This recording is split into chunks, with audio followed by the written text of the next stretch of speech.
রহমতের দশম দিন আজ। হে আল্লাহ, আপনার অশেষ রহমত ও বরকতে আমাদের জীবন ধন্য ও পরিপূর্ণ করে দিন। রহমতের শেষ প্রহরে প্রাণ ভরে দোয়া করি, আল্লাহ যেন আমাদের উপর তার করুণার ধারা অবিরাম রাখেন।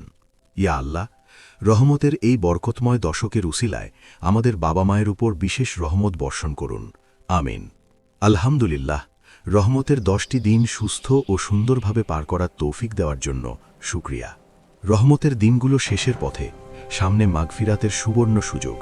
আল্লাহ আমাদের সব ইবাদত কবুল করুন।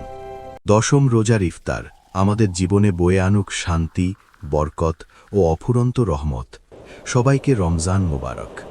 ইয়া রাব্বুল আলামিন, দশম রমজানে সারা বিশ্বের মুসলিম উম্মার উপর আপনার খাস রহমত নাজিল করুন। শুধু উপবাস নয়, রহমতের এই দিনে আমাদের অন্তরও পবিত্র করার তৌফিক দিন।